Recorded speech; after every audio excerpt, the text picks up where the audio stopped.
সকলোকে মোৰ নমস্কাৰ। আজি অসম চৰকাৰৰ পৰা নিযুত মইনা আৰু নিযুত বাবু আঁচনিৰ এপ্লিকেশ্যন ফৰ্মবোৰ বিতৰণ কাৰ্যসূচী আছিলে।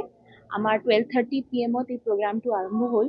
মাননীয় মুখ্যমন্ত্ৰীয়ে চেণ্ট্ৰেল প্ৰগ্ৰামটো গুৱাহাটীত কৰিলে, যোনটো আমি ইয়াতে লাইভ টেলিকাষ্টটো পালোঁ, আৰু ইয়াতে তাৰপিছত কাৰ্যসূচীটো কৰা হ'ল।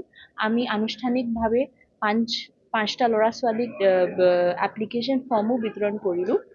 এইটো মানে আঁচনি দি আমাৰ এটা আটাইতকৈ ডাঙৰ এটা আশা আছে যে চাইল্ড মেৰেজ বা 18 বয়সৰ তলত যে ছোৱালীবিলাকো বিয়া কৰি দিয়া হয়, তেওঁ ব্যৱসায়িক একটা চাকৰি কৰিব নোৱাৰে, তেনেকুৱা অৱস্থা হৈছে, পাঠ পঢ়িব নোৱাৰে, সেইটো ডিছকাৰেজ কৰি পেলাই কেনেকুৱা তেওঁক এডুকেশ্যন ছিষ্টেমত আমি হায়াৰ এডুকেশ্যন, তাৰপিছত গ্ৰেজুৱেশ্যন, পষ্ট গ্ৰেজুৱেশ্যনৰ ক্ষেত্ৰত এনকাৰেজ কৰিব পাৰোঁ, তাৰ কাৰণে এটা প্ৰচেষ্টা। তো মই আশা কৰোঁ যে আমাৰ ডিষ্ট্ৰিক্টত বহুতকেইটা ল'ৰা ছোৱালীয়ে ইয়াৰ পৰা লাভ পাব। এইবাৰ যিহেতু নতুনকৈ নিযুত বাবু আঁচনিও আনিছে, তো আমাৰ ল'ৰাবিলাকেও ইয়াৰ পৰা লাভটো পাব।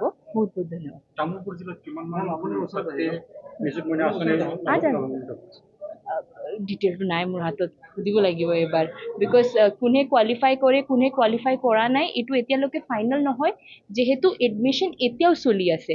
কিছুমান ল'ৰা ছোৱালীয়ে অগষ্টত এডমিশ্যন লয়, কিছুমানে যেনেকৈ ছেকেণ্ড হাফত ছেপ্টেম্বৰত লয়। তো তেতিয়া ফিগাৰটো তেতিয়া ওলাব যেতিয়া অক্টোবৰ 10 তাৰিখ দিনা আমি বিতৰণটো কৰিম, পইচা বিতৰণটো কৰিম। এই আঁচনিৰ দ্বাৰা ছাত্ৰ ছাত্ৰীসকলে কেনেদৰে উপকৃত হ'ব?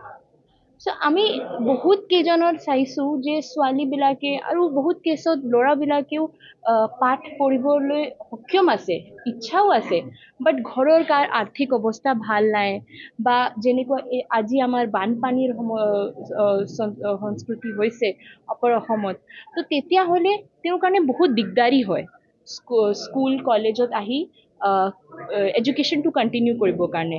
আৰু এই পিৰিয়ডত 11th পৰা আমাৰ পষ্ট গ্ৰেজুৱেশ্যনলৈ বহুত কেইজন ড্ৰপ আউট হৈ যায়। তো সেই ক্ষেত্ৰত আমি এখন আৰ্থিক সহায় তেওঁক দিব পাৰিলে এটলিষ্ট তেওঁ নিজৰ এডুকেশ্যনটো কণ্টিনিউ কৰি ৰাখিব, আৰু তেওঁৰ কাৰণে এখন ইনচেণ্টিভো হ'ব যে মই যদি স্কুলত বা কলেজত যাম, মই এখন আৰ্থিক সহায়টো পাম। তো এইটো মোৰ আশা যে এইটো যেতিয়া আৰ্থিক সহায়টো পাব, তাৰ দৰেদি তেওঁক অলপ মানে উপকৃত হ'ব।